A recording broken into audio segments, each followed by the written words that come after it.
Shalom, salam berkat dari kami untuk pendengar sekalian. Saat ini pendengar akan diberkati dengan program Hari Ini Harinya Tuhan bagian yang ke-8. Sebuah program rohani tentang doktrin Alkitab yang menolong kita untuk semakin tertanam dalam kebenaran firman dan bertumbuh dalam kemuliaan. Bersama hambanya, Pendeta Gilbert Lumwendong, STH. Banyak orang merasa doktrin Alkitab sebagai sesuatu yang membingungkan. Tetapi tahukah saudara bahwa doktrin Alkitab intinya adalah memahami Alkitab dengan benar, dengan pemahaman yang sistematis, sehingga kita terus dapat tertanam di dalam kebenaran firman, sehingga kita terus bertumbuh di dalam kemuliaan Allah. Buka hati saudara sekalian untuk menerima berkat-berkat firman-Nya hari ini. Salah satu hal yang paling sulit dalam dunia ini adalah berdiam diri. Nah, mengapa saya katakan bahwa salah satu hal yang paling sulit dalam hidup ini adalah berdiam diri? Karena persoalan dunia hari-hari ini, orang senang bicara, dan seringkali bicara bukan justru menyelesaikan masalah, tapi justru menambah persoalan. Kita lihat saja misalnya di koran, di surat-surat kabar, ada masalah, pejabat satu ngomong, lalu kemudian pengamat satu menyerang, lalu akhirnya saling menyerang. Intinya kan cuma sederhana, setiap orang ingin bicara, semua orang ingin menyampaikan pendapat, dan seringkali persoalannya opini, pendapat yang disampaikan demi membenarkan dirinya sendiri. Nah, sehingga apa yang terjadi karena membenarkan dirinya sendiri, kemudian menyerang orang lain, kemudian memutarbalikkan keadaan, sehingga apa yang terjadi justru karena orang tidak mau diam, orang terlampau banyak bicara, justru persoalan menjadi bertubi-tubi. Kita lihat di televisi juga sama, yang satu bicara ini diserang sama yang lain, lalu kemudian saling menyerang, saling mengucapkan kata-kata yang sudah tidak pantas lagi. Kenapa? Karena orang intinya tidak bisa diam lagi. Dan kita lihat dalam rumah tangga juga sama, banyak suami nggak mau diam, banyak istri sudah nggak mau diam. Oh, suami terus menyerang, istri terus menyerang, dan kalaupun sampai mereka diam dengan benci, mereka diam dengan amarah, mereka diam dengan kepahitan. Saudaraku yang kasih dalam Tuhan, Alkitab berkata, ada waktu untuk berbicara, tetapi ada waktu juga untuk menahan diri dari berbicara. Biarlah kita menjadi orang-orang yang dapat mengontrol hati kita. Ada saatnya bicara, kita bicara. Tapi kalau bicara kita sudah tidak lagi jadi berkat, kalau bicara kita sudah saling menyakitkan, kalau bicara kita hanya untuk mengecewakan orang, berhentilah berbicara, berdiam diri, dengarlah perkataan orang, dengarlah suara Tuhan, sehingga apa yang terjadi, kita dapat berjalan dalam kebenaran dan tetap menjadi berkat dalam segala keadaan. Haleluya. Selamat datang dalam program kita hari ini, Harinya Tuhan, sebuah program rohani yang kembali mengingatkan kepada kita betapa pentingnya kita menjadikan firman Tuhan sebagai dasar keseharian hidup kita. Karena selama kita jadikan firman Tuhan sebagai dasar keseharian hidup kita, langkah-langkah ke depan kita penuh dengan kepastian, kemenangan, berkat, mujizat, dan perkara-perkara besar. Haleluya. Dan dalam program ini kita memang sedang membahas tentang berdiam diri, karena saya pelajari bahwa sebetulnya berdiam diri ini kunci. Yang pertama, dengan berdiam diri kita belajar untuk menghargai orang lain. Dengan berdiam diri kita belajar untuk memberhentikan suara daging dalam hati kita. Dan dengan berdiam diri kita sebetulnya memberi kesempatan untuk Tuhan berbicara kepada kita.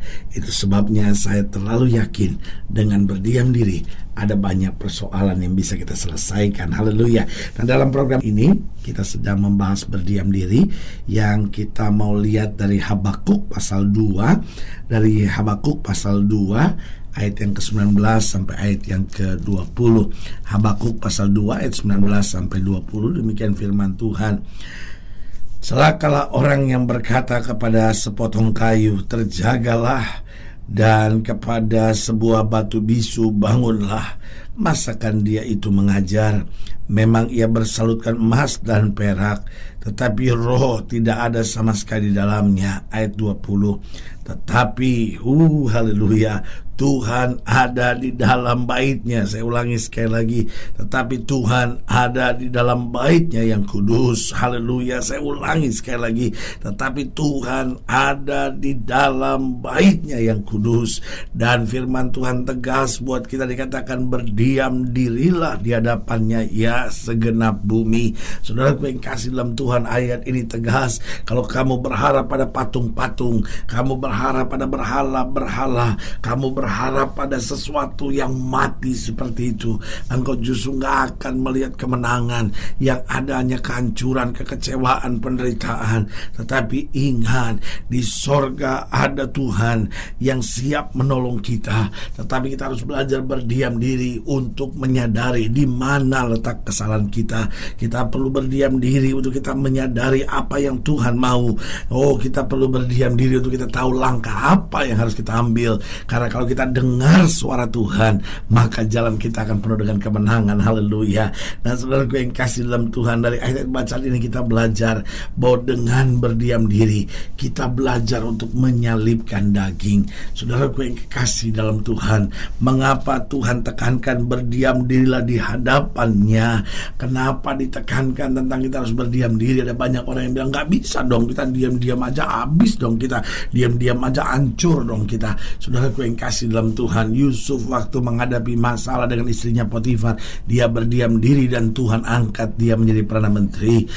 Saudara Daniel waktu dibuang ke gua singa, dia berdiam diri dan Tuhan nyatakan mujizat yang luar biasa. Saudaraku yang kasih dalam Tuhan, Sadrak, Mesak, Abednego dibuang ke dapur api yang dipanaskan 7 kali lipat, tetapi dia mengambil keputusan. Mereka ini mengambil keputusan untuk tetap berdiam diri di hadapan Tuhan. Karena di dalam berdiam diri kita melihat pertolongan Tuhan, kita melihat Allah yang berperang ganti kita, kita melihat dan mengerti rencananya. Karena itu saudaraku, Tuhan mau kita berdiam diri. Karena dengan berdiam diri sebetulnya kita belajar untuk menyalibkan daging yang membuat kita gak bisa melihat mujizat. Karena hidup kita sudah dikendalikan, dikontrol oleh daging. Tetapi kalau saja hidup kita dikendalikan, dikontrol oleh roh, maka jalan kita akan penuh mujizat. Haleluya. Yang kedua, saya pelajari kenapa Tuhan mau kita berdiam diri. Karena dengan berdiam diri kita belajar untuk tidak sekedar memperjuangkan kebenaran kita. Saudaraku yang kasih dalam Tuhan, kadangkala hidup ini terlalu banyak waktu kita buang untuk apa? Untuk sibuk memperjuangkan apa yang kita anggap sebagai kebenaran diri kita sendiri. Padahal kita berkata, jika kamu tahu kebenaran, artinya the truth, bahwa kebenaran yang bukan hanya kebenaran kita, tapi kebenaran yang memang kebenaran Allah. Maka saudaraku yang kasih dalam Tuhan, kalau kita tahu kebenaran itu yang akan memerdekakan kita. Tetapi persoalannya seringkali, kita cuma sibuk memperjuangkan kebenaran kita. Ya, tapi saya sebagai suami kan begini, tapi kan saya sebagai istri kan begini, tapi kan saya sebagai bawahan gini, tapi kan saya sebagai atasan begini. Kita sibuk memperjuangkan kebenaran kita, apa yang kita anggap benar, apa yang kita rasa benar, sehingga apa yang terjadi, tekanan demi tekanan dalam hidup kita makin berat, kekecewaan demi kekecewaan dalam hidup kita makin berat. Tapi kalau kita belajar berdiam diri, kita membiarkan diri kita agar Tuhan yang membela, agar Tuhan yang memperjuangkan kita, maka saudaraku yang kasih dalam Tuhan, kalau Tuhan yang membela dan memperjuangkan kebenaran kita, maka Tuhan akan memberi kepastian kemenangan buat kita. Jadi ingat, dengan berdiam diri kita belajar untuk menyalibkan daging. Dengan berdiam diri kita belajar untuk tidak sekedar memperjuangkan kebenaran kita, tapi hidup dalam kebenaran dan membiarkan Tuhan yang memperjuangkan kita. Yang ketiga, saya pelajari dengan berdiam diri, kita belajar untuk mendengar suara Tuhan. Kita terlalu banyak dengar suara manusia, kita terlalu banyak dengar suara hati kita sendiri. Dan apa yang terjadi? Karena suara manusia dan suara hati kita belum tentu suara Tuhan, maka kita akan banyak kecewa. Tapi saudaraku yang kasih dalam Tuhan, kalau kita mendengar suara Tuhan, maka Tuhan itu tegas. Yang pertama, kalau kita dengar suara Tuhan, kita tahu di mana letak kesalahan kita. Kadang kalau kita minta Tuhan berkati, Tuhan buka jalan, sementara kita sendiri masih salah. Tapi kalau kita dengar suara Tuhan, kita diingatkan, ini loh kesalahan kamu, ini loh persoalan kamu, ini loh yang menghambat mujizat terjadi. Kita sadar, iya ya Tuhan, ini kesalahan saya. Dan dengan mendengar suara Tuhan, kita diberi ketenangan. Banyak kita seringkali melangkah tanpa ketenangan, tapi kalau kita dengar suara Tuhan, kita mulai tenang. Oh iya ya Tuhan, ya begini ya. Lalu dengan mendengar suara Tuhan, kita tahu jalan keluar yang terbaik. Jadi saudaraku yang kasih dalam Tuhan, penting dalam masa-masa tertentu dalam hidup kita, kita belajar berdiam diri. Tuhan, saya mau tenang, saya mau dengar suara Tuhan, saya gak mau menganggap diri saya yang paling benar, tapi biar Tuhan yang bicara buat saya. Lalu yang keempat, yang terakhir, saya pelajari kenapa Tuhan mau kita berdiam diri. Karena dengan berdiam diri, kita belajar untuk mengoreksi diri kita sendiri. Karena kita sudah dengar nih, Tuhan kasih tahu, ini lo salah kamu, ini lo persoalannya. Kita mulai belajar mengkoreksi. Dan saudaraku yang kasih dalam Tuhan, kadang kala kenapa kita selalu jatuh di lubang yang sama? Karena kita tidak mau mengkoreksi diri kita sendiri. Kita senang mengkoreksi orang lain, kita senang memberitahu pada orang lain, kamu salah, kamu begini, kamu begini. Tapi kita nggak koreksi diri kita sendiri. Sebagai hamba Allah, kembali saya mau ingatkan, mari saudara-saudara, mungkin kita kadang-kala sedang panik, sedang kecewa, sedang marah karena sesuatu, belajar berdiam diri, duduk di bawah kaki Tuhan, membiarkan Tuhan bicara buat kita. Kita tanya sama Tuhan, Tuhan, apa yang terjadi? Tuhan, apa yang Tuhan mau dari saya? Tuhan, langkah apa yang harus saya buat? Dan saudaraku yang kasih dalam Tuhan, Alkitab berkata, dengan tetap tenang tinggal percaya, di situ terletak kekuatan kita. Haleluya.